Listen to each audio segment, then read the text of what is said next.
Hello everybody, it's Exotic Geckos here. Today we'll be talking about how to care for your leopard gecko.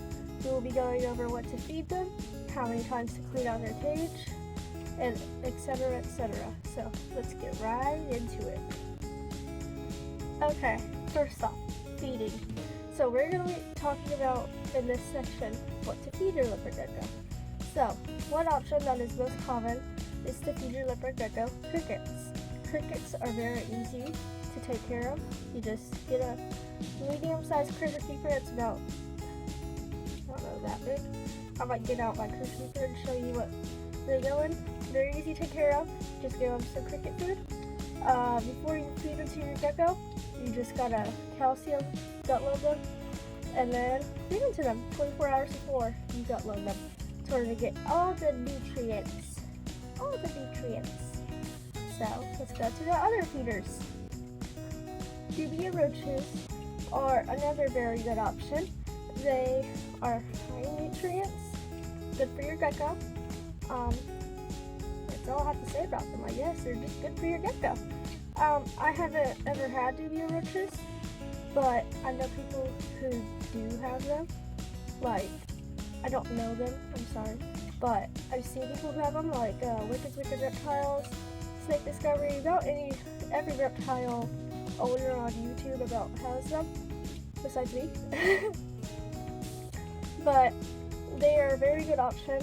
You just calcium dust them before you feed them, grab the right size for your gecko, and bada bing bada boom, your gecko's belly is full. Let's move on to waxworms. Waxworms, they are a great option if you're like feeding after your female laid eggs, or just like as a treat. You can feed like, I don't know, once every week or 2 weeks, because they're very high in fat, I feed them to her, Lexi here, every time she lays eggs, or I'll give her hornworms, so we'll move on to that next. Mealworms will be last, but yeah. So waxworms, very high in fat, but geckos love them, absolutely love them. I don't know why, they just go crazy for them, but yeah, okay. Now let's move on to hornworms. Okay, so hornworms are also very high in fat, but geckos love them too. They're very fun for them because if you throw them on somewhere, like the hornworm, if you put them on like a hide or something, the hornworms will grip onto the hide and the geckos have to like rip them off. It's really fun for them. They like it. It's enrichment. I would only give it to them like at the most like 2 hornworms every month if you want to. Maybe with only like 1 a month, because they're not very healthy at all. So that's all I have to say about hornworms. Let's move on to mealworms. Okay, let's talk about mealworms. So mealworms, very good for your geckos too. You can also buy a mealworm dish, or heck, just feed them by the tongs.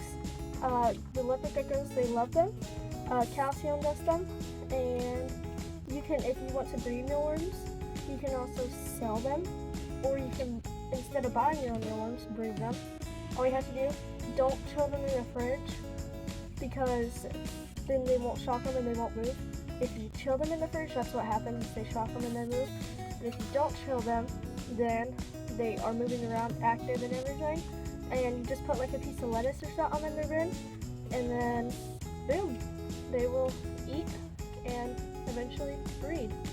So I thought mealworms were less, but I forgot about superworms, which are basically mealworms that are just big. So that's all I have to say about them, because it's the same thing, literally. With superworms, I would recommend either cutting off their head or breaking their like mouth, I guess I should say, or something, because superworms have a chance of like biting your leopard geckos when they go into them because they're so big.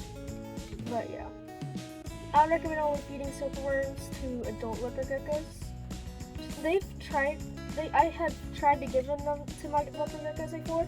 They just didn't like them. I don't know if they were too big or what, but yeah, that's all I have to say about superworms. So let's go into how many times to clean out their cage a week and month.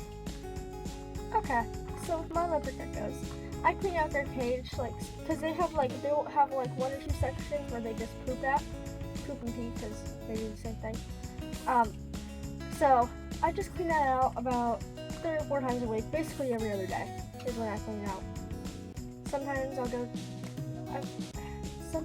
like 2 or 3 days without cleaning it out. It just depends upon how old your gecko is, because if they're babies, they're probably going to poop a lot because they get fed more. But mine are adults, so they get fed every other day or every 2 days, depending upon how I feel and if they seem hungry or not, because they normally come out when they're hungry at night, because when they're not hungry at night, they will normally come out and play, but like they'll come up to the door if they're hungry, which I find really cute. So that's how I know when they're want food or not. So yeah, I would recommend cleaning it out 3 or 4 times a week, but it's best to clean it out every day. And then every month, I recommend every 2 weeks do like a full clean out on your gecko's cage, because with mine, I will have little mealworms that breed in my tank, and I just like scoop them out and then put them in a bin and then have free mealworms.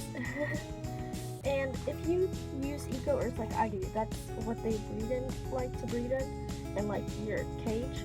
So you'll find these things that are like that big. They look very weird. They look like aliens, and they're like kind of yellow.